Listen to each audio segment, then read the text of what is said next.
Nitin Yahoo نے 6 اسرائیلی جرخمالیوں کی رہائی کے بعد فلسطینی قیدیوں کی رہائی روک دی۔ ادھر حماس غزہ میں حکمرانی سے دستبردار ہونے کے لیے تیار۔ چین نے غزہ جنگ بندی معاہدے پر مکمل اور مؤثر عمل درآمد اور اسرائیلیوں اور فلسطینیوں کے لیے 2 ریاستی حل پر زور دیا ہے۔ ان تمام پہلوؤں پر کریں گے بات آج کے اس ولاگ میں۔ آپ دیکھ رہے ہیں 92 نیوز ڈیجیٹل اور میں ہوں آپ کے ساتھ وقاص فاروق۔ تو ویوز، اسرائیل معاہدے کی خلاف ورزی پر اترایا ہے۔ اسرائیلی وزیر اعظم نیتن یاہو نے حماس کی جانب سے رہا کیے جانے والے 6 جرخمالیوں کے بدلے فلسطینی قیدیوں کے طے شدہ رہائی کو مؤخر کر دیا ہے۔ حماس نے گزشتہ روز جنگ بندی معاہدے کے تحت اسرائیلی جرخمالیوں کو رہا کیا تھا، جس کے بدلے اسرائیل کو بھی 600 سے زائد فلسطینی قیدیوں کو رہا کرنا تھا، مگر اب اسرائیلی وزیر اعظم نے فلسطینی قیدیوں کی رہائی کو مؤخر کر دیا ہے۔ اسرائیلی وزیر اعظم آفس کی جانب سے جاری بیان میں کہا گیا کہ حماس کی طرف سے بار بار کی جانے والی خلاف ورزیوں، جس میں ہمارے قیدیوں کی عزت کو مجروح کرنے والی تقریبات اور پروپیگنڈے کے لیے ان کا مذموم سیاسی استعمال بھی شامل ہے، ان کی وجہ سے قیدیوں کی رہائی کو مؤخر کرنے کا فیصلہ کیا ہے۔ نیتن یاہو نے اپنے بیان میں مزید کہا کہ فلسطینی قیدیوں کی رہائی اس وقت تک مؤخر کی ہے جب تک ہمارے اگلے قیدیوں کی رہائی عزت کو مجروح کرنے والی تقریبات کے بغیر نہیں ہوتی۔ نیتن یاہو کی جانب سے فلسطینی قیدیوں کی رہائی میں کئی گھنٹے تاخیر کے بعد یہ بیان جاری کیا گیا، اور دوسری جانب فلسطین کے مغربی کنارے میں تاحال سینکڑوں خاندان سالوں سے اسرائیلی جیلوں میں قید اپنے پیاروں کی رہائی کی امید لیے ان کے انتظار میں ہیں۔ حماس رہنماؤں کا کہنا ہے کہ معاہدے کے تحت اسرائیل کی جانب سے فلسطینی قیدیوں کو طے شدہ وقت پر رہا نہ کرنا جنگ بندی معاہدے کی واضح خلاف ورزی ہے۔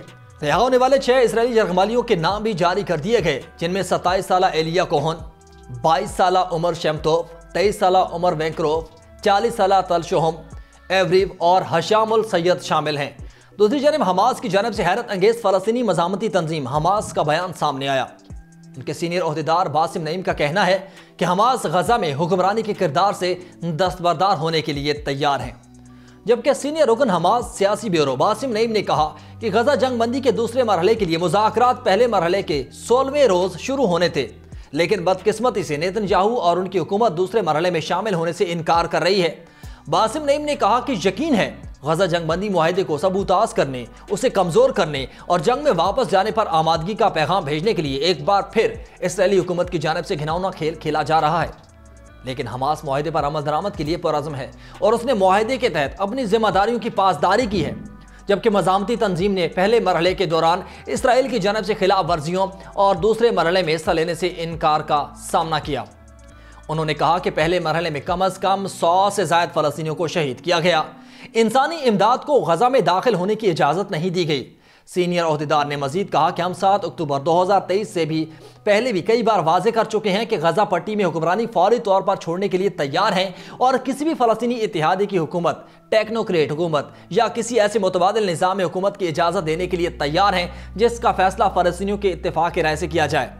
ان کا مزید کہنا تھا کہ حماس مصر کی اس تجویز کا خیر مقدم کرتی ہے کہ رام اللہ میں فلسطینی اتھارٹی کی حکومت کے ساتھ مل کر زندگی کے تمام پہلوؤں کو کنٹرول کرنے کے لیے کمیٹی تشکیل دی جائے، جبکہ باسم نعیم نے مزید کہا کہ حماس کی بنیاد ایک قومی فلسطینی مزاحمتی تحریک کے طور پر رکھی گئی تھی، جس کے اہداف واضح ہیں کہ قبضے سے چھٹکارا حاصل کرنا ہے۔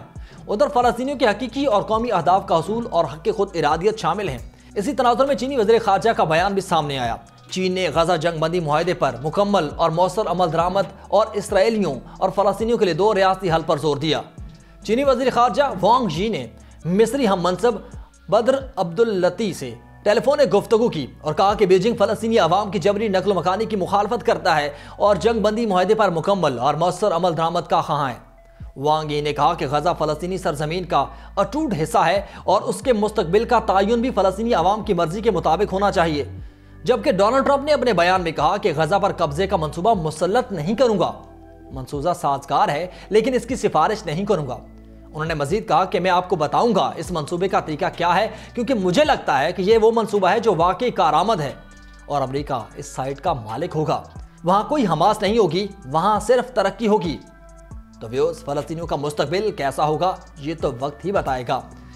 آپ اس ویڈیو کے بارے میں کیا رائے رکھتے ہیں؟ کمنٹ سیکشن میں اپنا فیڈ بیک ضرور دیجیے گا۔ اگلے ولاگ تک مجھے دیجیے اجازت۔ اللہ حافظ۔